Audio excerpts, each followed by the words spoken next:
Perfect. Thank you very much. Hello, everyone. How's everyone doing today? Everyone's doing well? Good, good. Food comas, anyone? How was lunch? Thumbs up, lunch good. Better than yesterday? Thumbs down if it wasn't. No? All right, cool. Perfect. Well, pleasure to be here alongside some very special guests and leaders, really to dive into sales, marketing, and customer experience and engagement. Really, how we've been using XR technology to help promote these areas in effort, to boost more sales and increase customer engagement and satisfaction.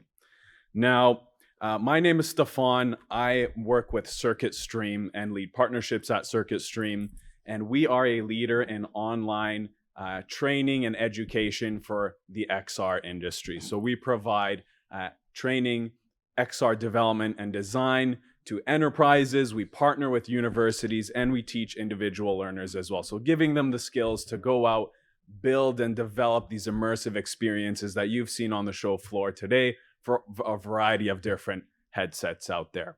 And we also help with talent as well. So we've got various people coming through us, XR developers and designers. So if anyone here ever is looking for some talent to hire developers and designers, we would be more than happy to help.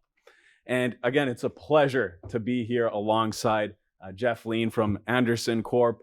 We have Paolo Amaralo as well from GSK and Austin Reed from HNTB.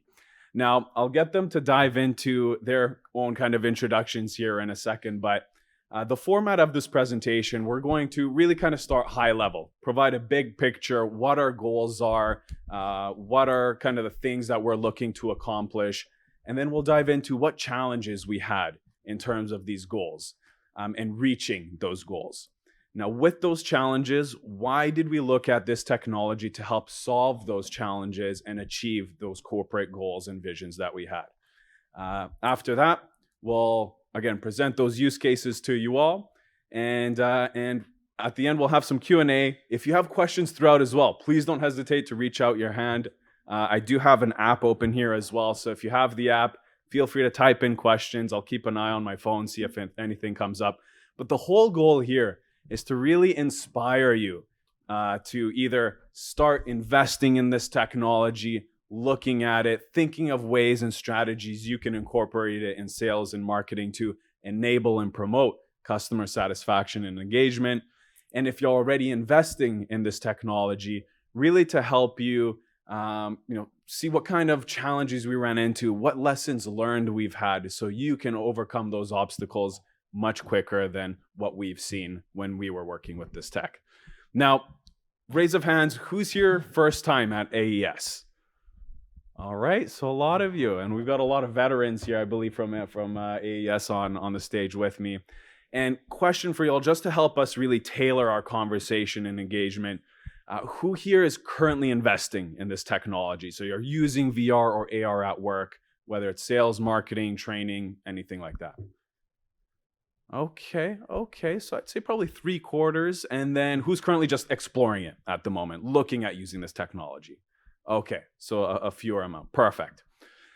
With that, we'll kick it off with you fellows introducing yourselves, and following that, I'll ask you to dive into some of the corporate goals and objectives that you have as well.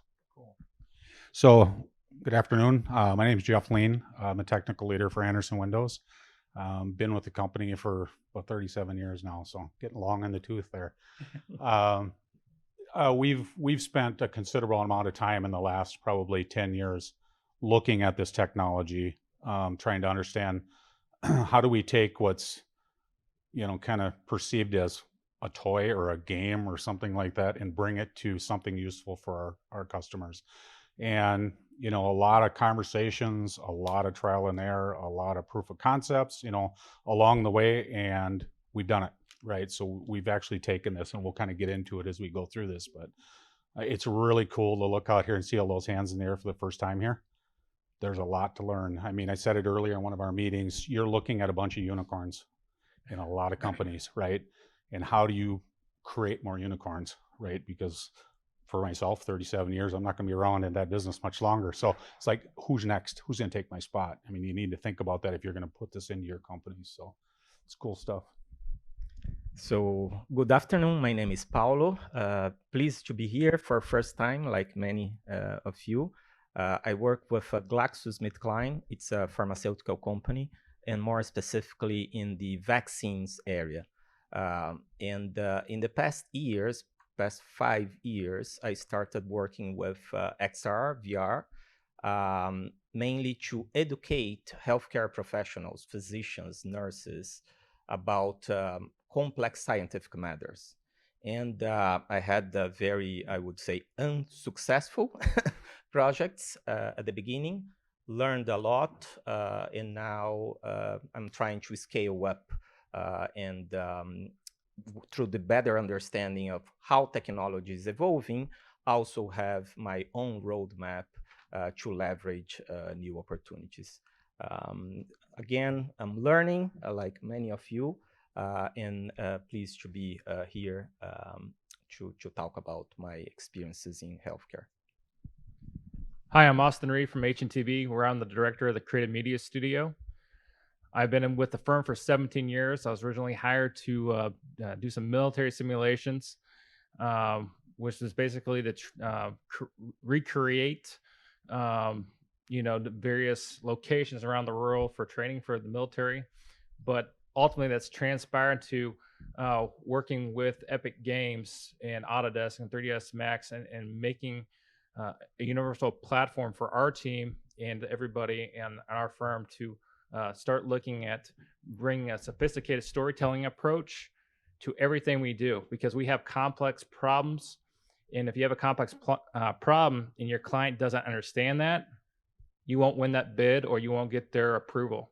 So let's take a complex problem, tell a story, elaborate on it, and we can really do that utilizing immersive technology, specifically VR and AR. Perfect. Thank you, guys. So we have someone from the wholesale building materials industry, as well as the pharmaceutical medical side, and then the infrastructure solution side as well. Now, starting off with Austin, tell me a little bit more about your general corporate goals and objectives. So like I was saying, our job is to tell a story, communicate with our clients. Our clients can be internal PMs, or it could be the city council member, a governor of state. And we really want to make sure that when we put them in an environment, they can say, you know what, this is my house, this is my city. We really want to utilize this technology so we can make our communities better. And we want to make sure that in order to do this, a key phrase I like to say is gamification. Let's bring gamification to the AEC space so people can learn how to leverage their gaming skills that we've all grown up on. Like I said, I'm going to start. I'm a big Mario fan, so how can I bring gaming aspects to a career? Maybe it's through training our departments. Maybe it's training our owners. Let's say if we worked on like the Vegas Raiders football stadium, could we leverage this technology to really showcase what that new stadium is going to be? Mm-hmm. Perfect. And then Paulo, for yourself, coming from GSK, what are GSK's general kind of corporate goals and objectives as well? Basically, it's a pharmaceutical company, so we are in the discovery business. Usually, it takes like many years to figure out a new vaccine or a new drug that may save people's lives. There is only one thing that saves more lives than vaccines in the world, which is good water. Yeah. Mm-hmm. So second is vaccine. So we are really in the business of saving lives and making people's lives better, so they can better perform, they can live a better life, right? And the idea is that we spend many years, sometimes 10, 20 years, searching for a new drug, a new vaccine, and then we need to communicate to the medical community about that new drug.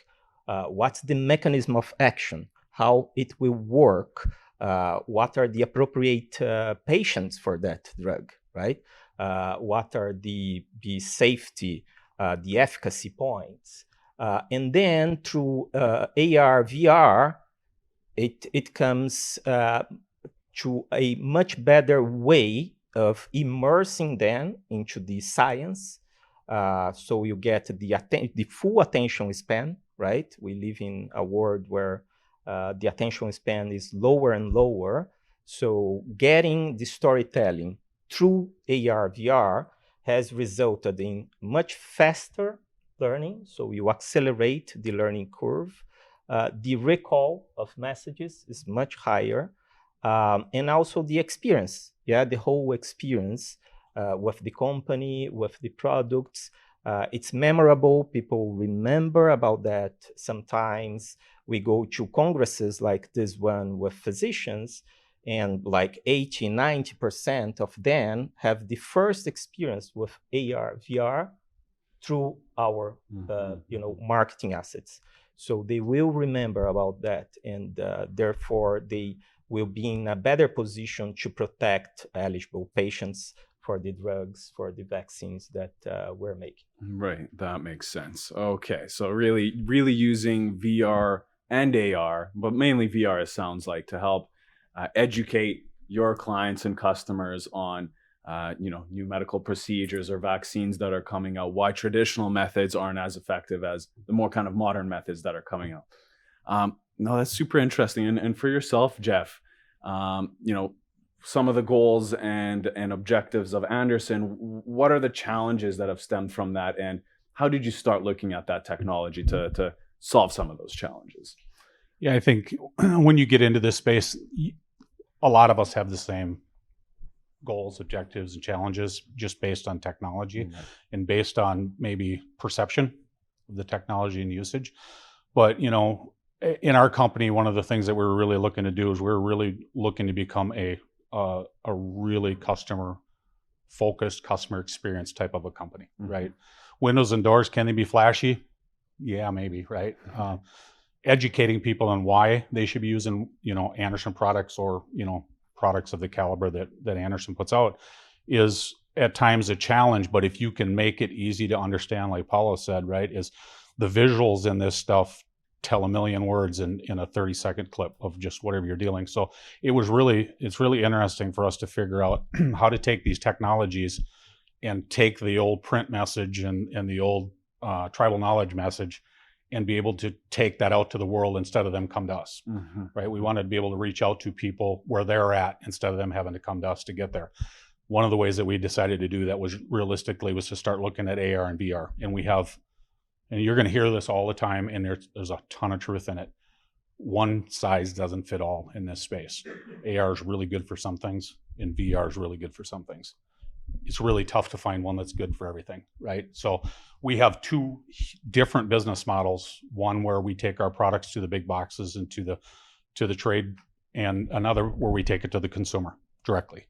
So we started at the consumer level with what we were doing because we had a direct conversation with them on the experience. We were able to provide real-time feedback in the home. And I think the challenge that we had going into this from our products, believe it or not, is our Anderson windows and doors are very complicated. People just think of windows and doors. If you look at our features and options and our performance ratings and the materials and yada, yada, yada, all the things that go along with it, you can't have a showroom big enough to put all that stuff in. So how do I bring a virtual showroom to you in your home or at your job site or whatever? So technology was a challenge at first, finding a stack that people were good to run on. Providing the right hardware sets or the devices that you wanted to use. Less of a challenge now. It seems to be, aggregating to more common platforms. But in general, it's still a challenge, right?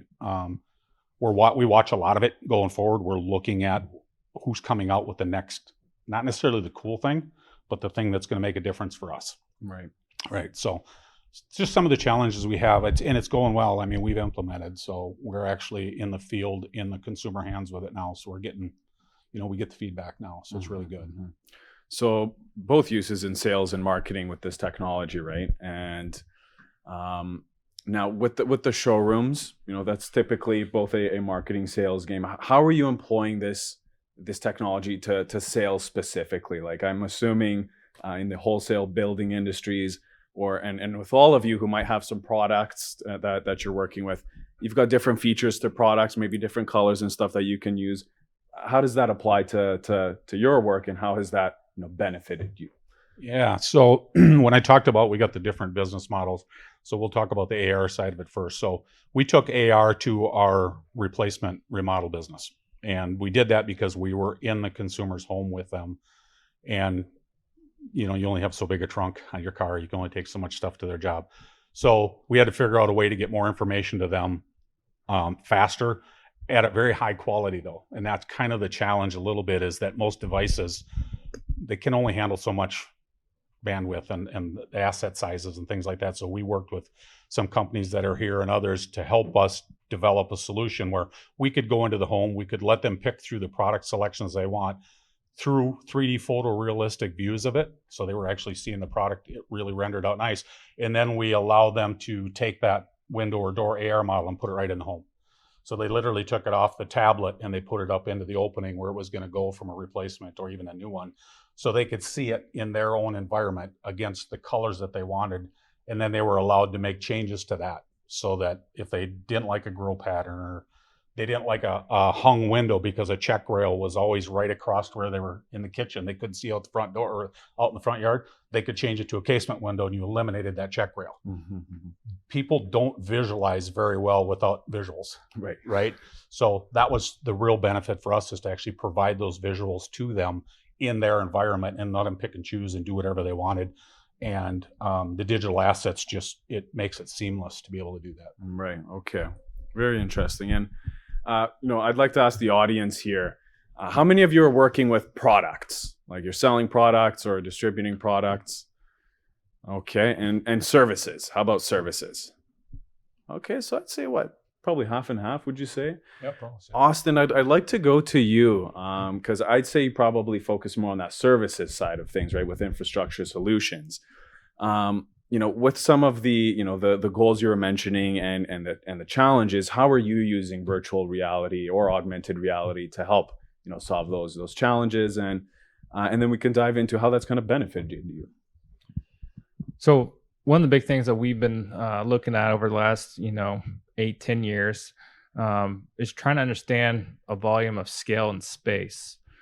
Specifically, we did what could a California high-speed rail station look like? We didn't want it to look like BART subway station. We wanted to have more of an airport feel to it.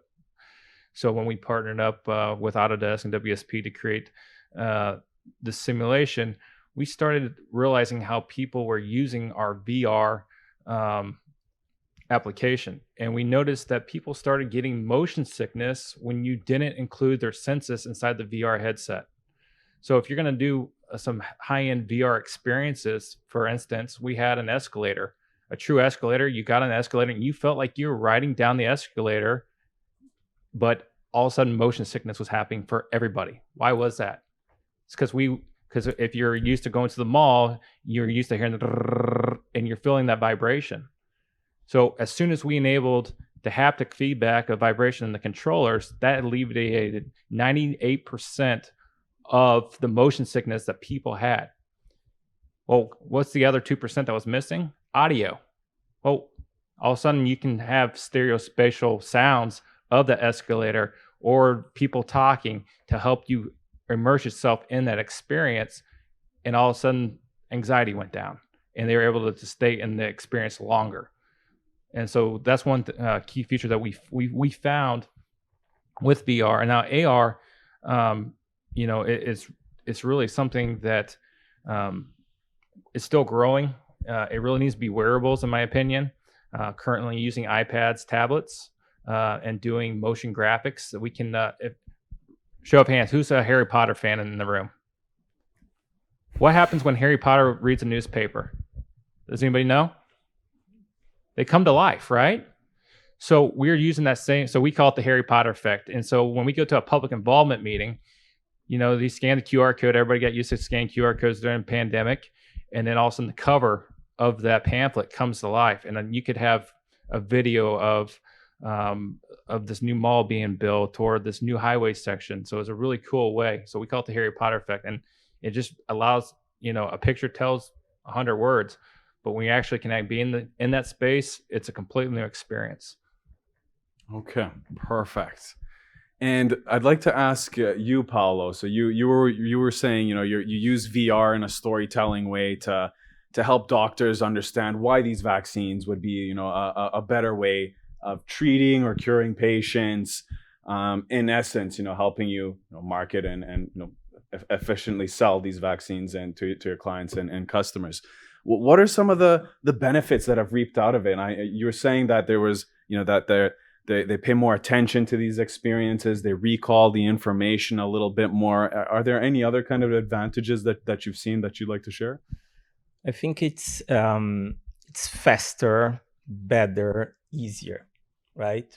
Like one thing is for you to read a newspaper, and the other thing is to see the newspaper in front of you, you know, animated, you know, having its own life. So imagine that you are a physician and you can go inside the immune system of a person, see the cells, B cells, T cells, you know, how things are behaving and how, you know, this new vaccine will get there and change things, right? So it's much easier, again, for them to grasp the scientific concepts than reading an article, than, you know, going through images or presentations. Of course, I do believe one size fits all is not the thing. Some people they suffer with motion sickness. Some people they prefer reading articles. Some people prefer, you know, looking to slides.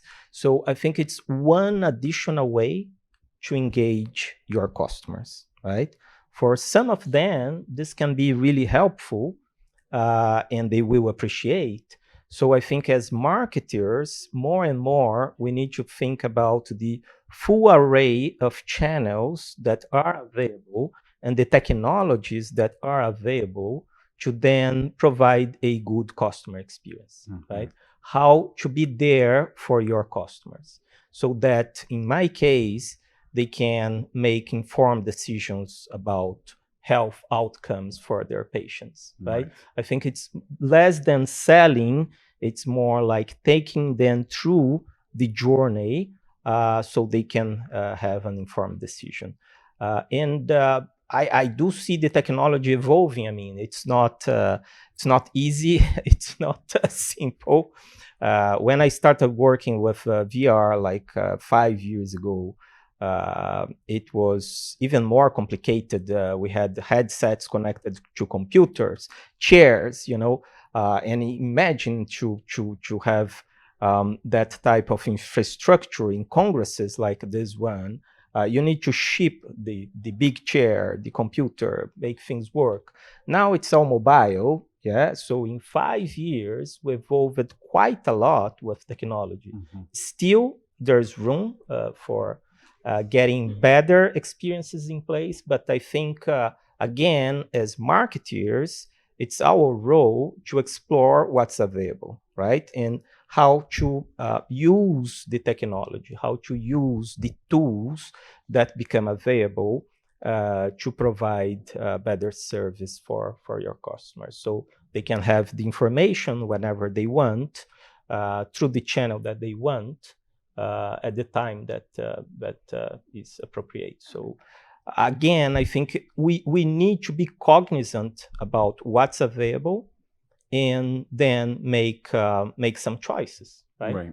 Okay. Well, very cool. Now, I remember when we were talking about this a while back, there were some unexpected kind of benefits that came out of, you know, putting doctors through some of these VR experiences to help them understand the you know, the benefits of this vaccine for shingles specifically. Tell us more about, you know, what did doctors do afterwards when they experienced it? Where was it was it positive? Was it negative? Did they go out and share it more with others? Tell us a little bit how the marketing, kind of the initial marketing you did, ended up producing potentially some other marketing benefits. So I remember the premiere of the movie that we created. It was unbranded. It's not about the vaccine itself. It was about the immune system. But The first time it was in Germany, in Berlin, and we started displaying. All of a sudden, we realized our booth was right next to the coffee area, super noisy, and the physicians were not hearing, the the audio well. We had to go and buy some headphones to plug into the headset so they could understand the video. But we were really exploring technology, right?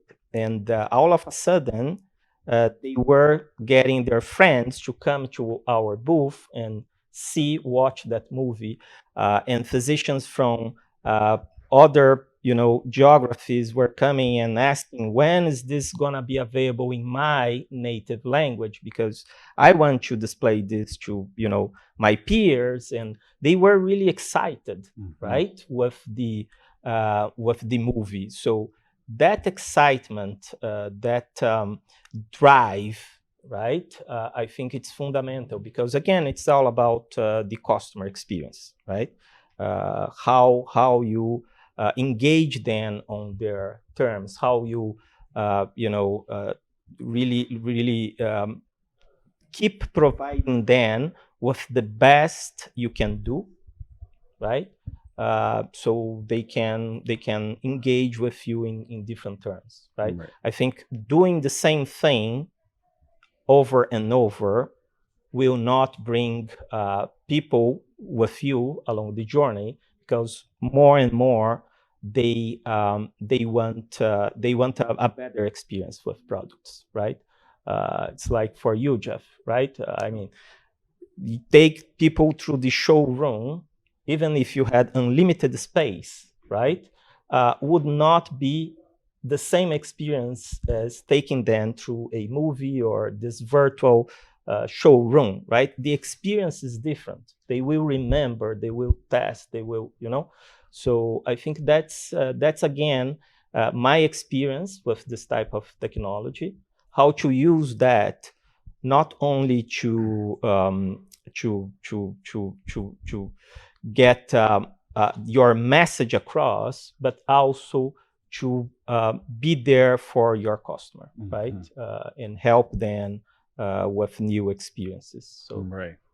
And I really love that part where you did these initial marketing efforts, getting doctors in VR, and then after that positive experience, they had this unique experience, word of mouth, right? They were going out, they were telling their friends, they were trying to bring more people to experience that same thing. Later on, more people were reaching out to you to learn more about what you were offering. So, it's kind of like that snowball effect, right? Where you kick it off, you bring everyone in, and then it slowly just starts, more and more interest starts building up.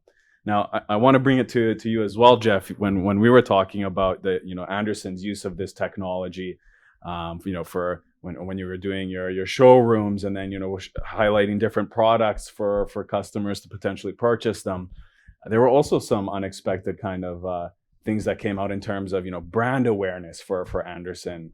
Tell us a little bit more about that.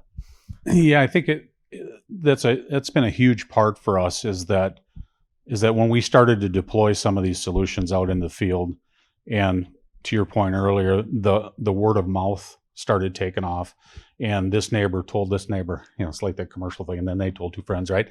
That they were coming over, and actually, because we were using persistence as well, they were able to show the product still in their home, even though our salespeople had already left, right?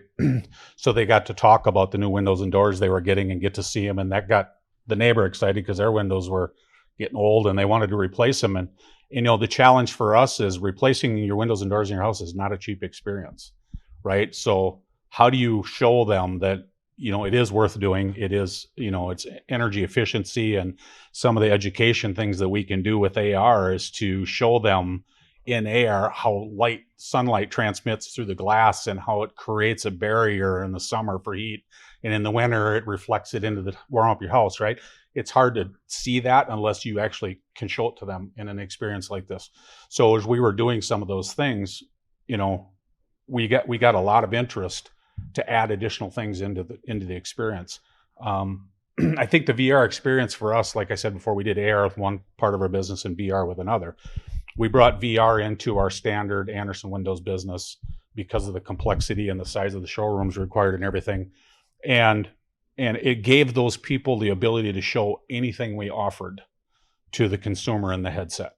And some of the benefits that we learned that the experience inside the headset for the consumer was really good. Quality was great, everything else. But it was kind of an isolated experience. Once they had the headset on, the sales guys on the outside, looking at them and there are things like this. And it's like, how do we change that? So we went to our showroom and said, put a big screen monitor up there and project what they see up onto that screen so you know what they're looking at. And you can talk to them when they're making selections and kind of sell them through it. And that improved our process, and it started to improve like our closings on some of these jobs. And then we decided, why don't we develop what we call Shepherd? So the salesman could take over the headset from the outside watching that screen and make the selections and drive the VR experience. So they were saying, hey, if you put this on there, you get this. And they wouldn't have to touch anything. They just wore the device and they got to go through it. And navigating in VR for some people is painful. They don't like it. They don't really want the headset on. But if they can just sit there and look, right, it's really good. And we gained a lot of talk, word of mouth, brand awareness through this. The other thing we did learn is that it was a very fast way for our company to take something new to the market to get feedback without actually having to build the product yet. So the quality of what you take out from your visual standpoint, we went as high a photorealistic rendering 3D models as we could, so that when we showed new finishes on our hardware or new colors on our product, it literally looked like it. Right, so we could get real-time feedback in these market research with this headset on and not actually have to have product there. Haptics and the tact, you still need that. So you can argue that all day long, right? But we were literally able to get it out to the market in weeks versus months to build hard product to get it out there. That's a huge benefit when you're looking for feedback from the market, and these tools give you a real lift there in that space. Mm-hmm, mm-hmm. And then one other thing I found interesting when you were sharing this with me before was people wanted to come work for Anderson, right? Because they saw you as a forward-thinking company applying this technology, right? Yep. And they wanted to work for an innovative, forward-thinking company rather than going to, potentially one of your competitors who aren't employing this technology, right? Yeah, that's we did talk about that, and it was like a side thing, a nice win for us, right? Is that when you'd have a conversation, as you explain, what do you do and what are you working on and what's Anderson's going to be and blah blah blah, and you'd say, well, we're right now currently working on an AR experience for the homeowner and this or that, and we've got a virtual reality experience, and they're like, what? And window and door companies are doing AR and VR? Yeah, that would be cool. Hey, how do I get there, right? The other side of that, we literally brought our functional areas of the business through our labs. So we would bring in the IT department, or we would bring in the service department, and we'd let them go through our experiences so they knew what Anderson was really doing, because, we're a pretty big company also, right? And it's hard to communicate with everybody. But when we did like an all-day lab session, just let them come in, the feedback was amazing, because everybody in that is also a consumer, right? So you got like field survey research instantly from your teammates that never seen it before. So yeah, very cool. I thought that was super interesting. Now, before I dive into like some of the lessons that we've learned when we've been using this, some of the roadblocks we've run into, just so we can share with you all here today and hopefully avoid the same things we've run into, I do want to ask the audience any questions that you have at the moment, or any challenges that you're experiencing right now that you'd like to ask us while we're on stage, just to get our insights, in how we would approach that, or how we would have kind of employed the technology, if relatable at all.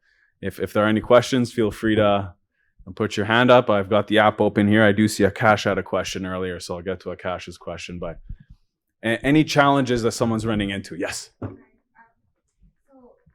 for the VR, the Shepherd solution, which is very interesting, how was the adoption of your sales team for that? How did you get your team up and running, and how did they receive that VR solution as a sales team? That's a great question, right? I think that fortitude, persistence, sheer will, I think all of those are important. The best thing you could probably do is a lot of what we do on my team. When I lead the digital innovation team, we're doing things that people just really? What does that mean, right? So we literally said, try it. Come on in and try it, right? So we would take it to like our dealer events, our national sales rallies and things like that. We'd set up the booth ahead of time, and then we'd let them just come in and sit down and go through it. And at first they would be watching the TV on the outside because they didn't want to be the one with the headset on. That's probably the biggest challenge, right? But once they were in there, right, it got to be that snowball effect. And they would get off the stage, wherever we said, and they'd go talk to, and pretty quick they were starting to be aligned because they wanted to actually see the quality inside of that headset. Because the TVs look really good, but they don't look like the inside of that headset from an immersive quality standpoint. So once they got it in there, then it started to become a much easier sell downstream. It's not going to be easy. Not everybody's going to want to just take this thing on. And that's kind of the reason why we did the headset, the screen, and the Shepherd, is because he may not want to put that headset on, or him and his wife, and she may want to, but he wants to see what she sees, and so they can talk back and forth about making selections, right? And they don't both have to be in a headset, right? Or the sales guy could actually drive, and they can both just watch. Or they can take the headset off altogether if they don't want to and just watch it, right? So you kind of have to figure it out how you want to roll the stuff forward, but sell them, show them. Every concept we've ever done in this space, the only way it's made it anywhere off the ground is to literally do a proof of concept and show it to them, because they really won't understand it. It's complicated to tell them. It's a lot easier to show them. Mm-hmm. So, yeah, I would also agree with that. But, we at Circuit Stream, we get approached by so many different industries and companies and people, who are looking to start investing in this technology and start building it themselves. So they're coming to us to learn how to build a proof of concept, and then they'll go and show it to their, senior management or leadership. And they find it the best way to get buy-in is using that proof of concept and putting people in headsets, right? Putting their leadership in headsets, putting their managers in those headsets so they can see what these products will look like in a virtual environment. How easy is it for someone to just, if they have a VR headset at home, check it themselves, take out their phone, right? See what it looks like on the table in front of them. Really getting that buy-in, as Jeff was saying, it's get them to experience it, right? Whether it's mobile app, which is most accessible to everyone at the moment, or putting them in a headset. Yeah, one thing I would add to that is that I think you're going to find early adoption in your senior leadership. Very much are they innovators and forward-thinking people, and they understand where you're kind of going with it. It's that middle layer of management that has other priorities that are taking precedence over spending time on things like this, is where you're probably going to have to focus most of your effort, right, to get things adopted into the business. So, perfect. Any other questions or challenges that you've run into? Something that we could shed more light on? Yes, we have a question down there. Do you mind passing her the mic? Oh, she's just to the right in the green shirt. On the right. Sorry. Oh, like, Yeah, I don't know where I'm right. Well, yeah, I have a couple. There you are. Perfect. You guys touched on this a little bit, but the challenge with motion sickness in VR, our specific use case we're using this for is to help forklift operators. And so there's a big disconnect between, my mind sees that I'm driving a forklift in the VR world. My body doesn't feel it. So we've had a lot of challenges with that. I know you talked a little bit about that. So any other ideas on that for this specific use case? And then do you ever think the VR technology will be at a place where that's going to be mitigated through, frame rates and resolutions and headsets and things like that? Okay, I'll fill that one. The biggest test case for us, like I said, was that escalator experience. And the more as haptic feedback gloves, I don't know if everybody's seen Ready Player One and you see them with the gloves, that's going to allow, potentially, you're going to have these gloves and be able to actually physically touch things. And so you'll have that sensation maybe as your forklift controller to actually have that sensitivity. Well, I got to pull that harder because it can actually understand that weight of that. I think we're going to kind of start seeing that, a little bit of that. If you guys any Sony fans in here, the new PlayStation VR 2, it's going to have some haptic feedback, trigger sensitivity to it. So that's going to allow us to do it. Also try adding audio as much as you can. But a lot of people always say, I'm just going to throw my BIM model directly into VR. You can't do that. That creates the motion sickness. You got to optimize your models in a manner that you can render 90 frames, 120 frames a second. And so our team, we got video game degrees. We're not engineers. We're not architects working at an engineering architecture firm. We're gamers. And then we have programmers that specifically do programming for games. They come from mobile games, or they come, some of our developers that have come from Rockstar. So start looking outside of your own industries to the media and entertainment industries and bring that creative experience to you, because it's really going to help solve those solutions, because they've already experienced this somewhere else.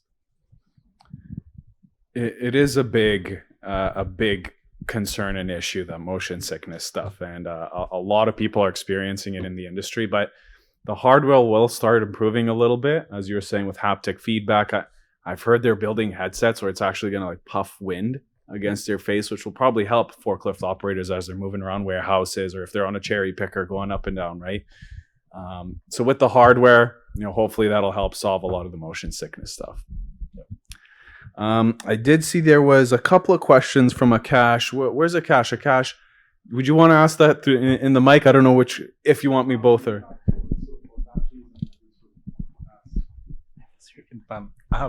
Oh, okay, no worries. Okay, so one question, and this is for you, Jeff. Akash was asking, did Anderson Windows explore applying animations in AR? And if yes, how was the experience? Yeah, so again, the cool thing about AR is that you can attach all kinds of peripheral tags and different things in there. So, one of the things that we actually did a test on is that we were able to represent and do training around our product installations, right? So we could take you through an experience for you to learn how to do our installs, and it's in depth. I mean, there's a lot to it, more than people think probably, but we also tagged in there, we have configured animated videos online now for anybody to watch how to install them. So we could actually play that video inside the experience. So they could literally watch the step-by-step animated video and then go perform the task at the same time. It's a huge benefit, because if they didn't know what to do next, right, you can put all of these lines in there and do all this stuff. They could literally stop that and then hit the play button on that virtual TV and watch that animation happen, and then stop it and go do the work. So yes, you can certainly do that in VR, and it's hugely beneficial to be able to pull things like that off. And the nice thing is that we were doing it in like 12 languages, right? So we were a company that was really good at English, and then Spanish came along, and that's really been the extent of it up until about 4 or 5 years ago. Now we're the 12 primary languages in our industry that we have inside of our guides like that, in our videos and stuff. So that helped as well. Perfect. Thank you, Akash. So we've got about 2-3 minutes left, if I'm not mistaken. But I do want to share, we've talked about the benefits, how it's helped, with the marketing and sales. Let's quickly share with the audience some of the lessons learned. Again, 2-3 minutes we have left here. And I'll start with you, Paolo. I know you were talking about, the tracking of information and data, and how consumers are kind of taking this in. What are some lessons learned, some of the roadblocks you've encountered? And that way, we can help kind of the audience prepare for those, or have, think about that. Yeah, one thing that was mentioned this morning and that resonated to me is don't make this pet project, right? It's very easy to get lost with technology and come up with solutions that are not really adding value, right? So I think one key thing is to keep in mind what problem you are trying to solve for. What's, the thing that's unique and that you are gonna work on using AR, VR, whatever technology you choose, right? And then have very clear in mind and agree with your organization about the KPIs. What KPIs you are gonna use? Is it, faster learning, message recall, customer experience? What's that, right? So again, what problem you are trying to solve. Is this technology appropriate for that?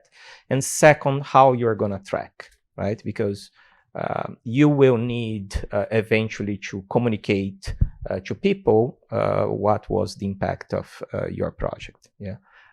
And then having that agreed before you start working on that will facilitate, in the long term, this type of initiative. And then, Jeff and Austin, I'll say 1 minute, 30 seconds. We've got. You want to elaborate on that, or just kind of agree with that? So I agree with Paulo. I understand where he's coming from. We dealt with it every day. The one thing I would tell you is understand how far you're going to take it before it goes from a proof of concept or an experiment to commercialization, because that transition is where you're going to spend most of your time, right? You can very easily get hung up in having to support something they rolled out that wasn't ready for commercial yet, but they had to have it. And your team is wrapped around that axle if you're like my team and innovation team. So have a really clear line of sight to where the proof of concept comes to an end and that somebody's ready to pick that up and commercialize that. You can be the SME with it, but somebody's got to own it when it's done, or you're going to be really busy. Right. And then Austin, any final remarks? Yes. Always iterate as much as you can.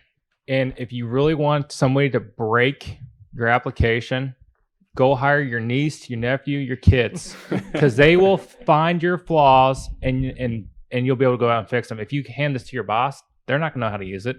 So literally give it to your kids, let them break it, and it'll make you a better developer.